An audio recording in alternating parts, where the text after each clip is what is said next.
నమస్కారం అండి. పేరు బాలనాయుడు, జనసేన పార్టీ పాయకరపల్లి నియోజకవర్గం. వెల్కమ్ టు జనవాహినితో మీ బాలనాయుడు ఛానల్. నా వాయిస్ ఎక్కువ మందిని రీచ్ అవ్వడానికి please subscribe Janavahini Balanaidu channel and like, comment and share. Okay, ముఖ్యంగా ఈ వీడియోకి సంబంధం లేకపోతే చెప్తున్నాను. గౌరవ ఆంధ్రప్రదేశ్ రాష్ట్ర హోంమంత్రి వర్యులు మరియు మా పాయకరపల్లి నియోజక శాసనసభ్యురాలు శ్రీమతి వంగలపూడి అనిత గారు, మీకు మా యొక్క ధన్యవాదాలు. ఎందుకంటే అక్క మీరు ఏదైతే చెప్పారో ఫస్ట్ ప్రెస్ మీట్లో ఎమ్మెల్యే అయిన వెంటనే అర్జెంటుగా అడ్ రోడ్ నుంచి రామచంద్రపురం వరకు ఉన్నటువంటి ఆర్ఎన్బి రోడ్ ఏదైతే ఉందో, నర్సీపట్నం రేపాలవరం ఆర్ఎన్బి రోడ్లో ఉన్నటువంటి ఈ 10 కిలోమీటర్లో ఉన్నటువంటి అధ్వానమైనటువంటి గత వైసీపీ ప్రభుత్వంలో కనీసం గోతులు కూడా పోర్చడానికి నోచుకోలేనటువంటి అధ్వానమైనటువంటి స్థితిలో ఉన్నటువంటి ఈ రోడ్లని మీరు నిన్న శంకుస్థాపన చేశారు. చాలా సంతోషం వేసింది మాకు. ఇది ఎప్పుడని ఎదురు చూస్తున్నాం. ఎందుకంటే ఎంతమంది భయపడి ఇబ్బంది పడుతున్నారో ఆ ఇబ్బందులను అర్థం చేసుకొని ఫస్ట్ పేజ్లో 24 కోట్ల రూపాయలు మీరు శాంక్షన్ చేయించి నిన్న శంకుస్థాపన చేశారు. వాళ్ళందరూ చాలా సంతోషం వ్యక్తం చేస్తున్నారు. మీరు ఇట్లాంటి కార్యక్రమం మరిన్ని చేయాలని 5 సంవత్సరాల్లో మీ వెనక అండదండతో చేదోడు వాదోడుగా ఉంటామని తెలియజేసుకుంటున్నాను. ధన్యవాదాలు.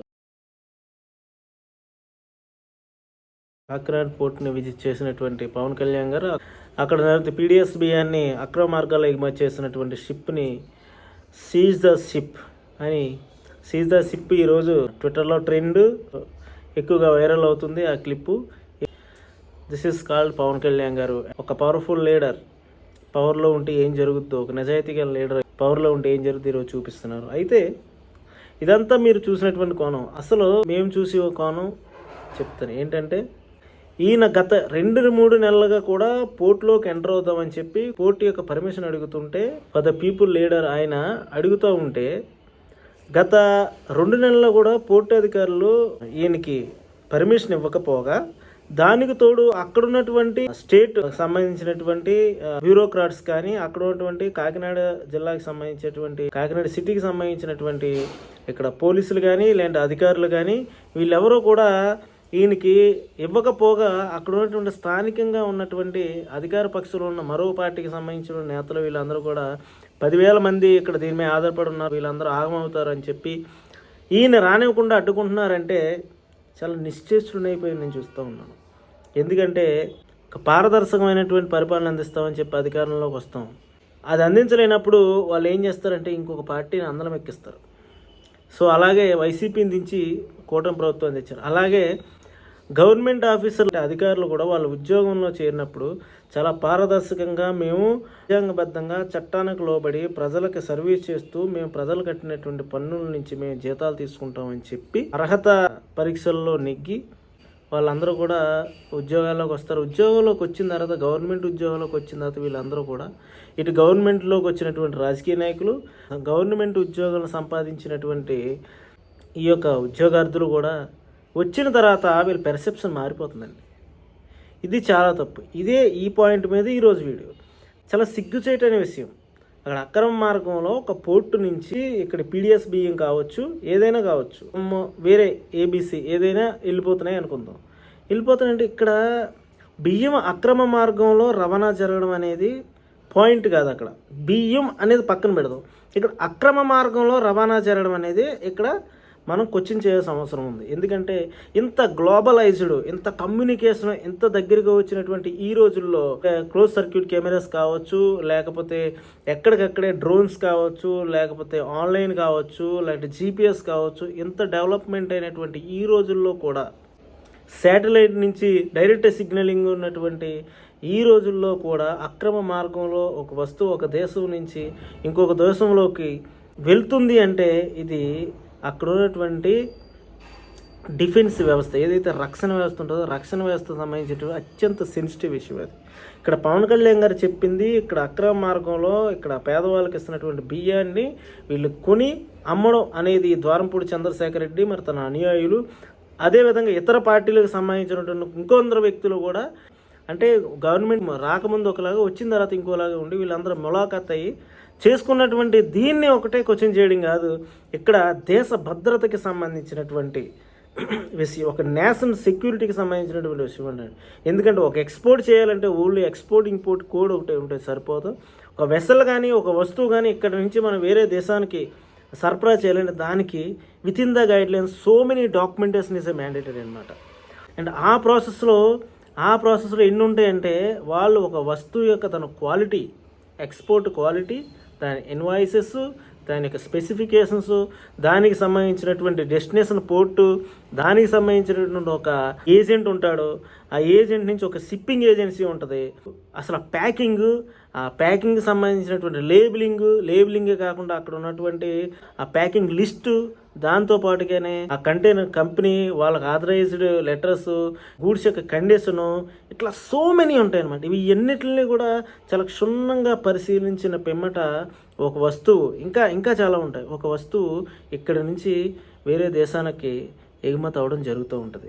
ఇంటర్లో కానీ విత్ ఇన్ ద కంట్రీలో జరిగితేనే చాలా పరీక్షలు, చాలా డాక్యుమెంటేషన్ మ్యాండేటరీ అయినటువంటి ఈ రోజుల్లో ఒక దేశం నుంచి చాలా తేలికగా కాకినాడ పోర్ట్ అనే దాన్ని ఒక స్మగ్లర్స్గా, అంతే స్మగ్లింగ్ అనాలి, ఒక స్మగుల్ గూడ్స్ని ఎక్స్పోర్ట్ చేయడానికి ఒక ఈజీ వే డెస్టినేషన్ పోర్ట్గా మార్చుకున్నారంటే అక్కడ ఉన్నటువంటి అధికారుల యొక్క అలసత్వం, మరియు అక్కడ ఉన్నటువంటి అధికారులు, అక్కడ ఉన్నటువంటి నాయకులు, అక్కడ ఉన్నటువంటి వ్యాపారవేత్తలు ఏదైతే లాభాపేక్ష కోసం, లంచాల కోసం, అవినీతితో మురుగుపట్టినటువంటి ఈ వ్యవస్థల్లో ఉన్నటువంటి వ్యక్తులు, ఈ యొక్క అన్ని వ్యవస్థలో ఉన్న వ్యక్తులు చేసే దీనివల్ల ఈరోజు అక్రమ మార్గంలో బియ్యం అక్కడికి వెళ్ళిపోతుంది.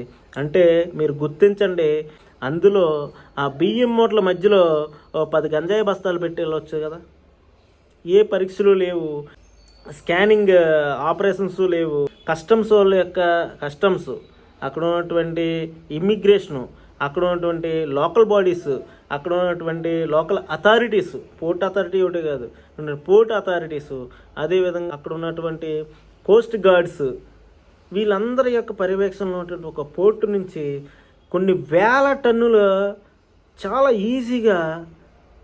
ఈజీగా మిడిల్ ఆఫ్ ది సీకి పట్టుకెళ్ళిపోయి అక్కడి నుంచి, అంటే బోట్స్ టు వేరే కార్గో షిప్కి ట్రాన్స్ఫర్ చేస్తున్నారంటే దయచేసి గమనించండి ఇక్కడ ఎంత ప్రమాదకరమైనటువంటి ట్రాన్స్పోర్టేషన్ షిప్పింగ్ జరుగుతుందని చెప్పి. అందులో ఏదైనా పెట్టెళ్ళొచ్చు, ఒక డ్రగ్స్ ఉన్నాయి, ఇక్కడ నుంచి ఈజీగా వెళ్ళిపోవచ్చు కదా. ఇక్కడ ఒక 1000 టన్నులు అంటే ఆల్మోస్ట్ మీకు ఒక ఫుల్ కంటైనర్ తీసుకున్న, ఒక కంటైనర్ అంటే 24-30 టన్స్ అనుకుందాం, ఈజీ పెద్ద కంటైనర్. 100 టన్స్కి 4 కంటైనర్స్ అంటే 1000 టన్స్కి ఎన్ని కావాలి?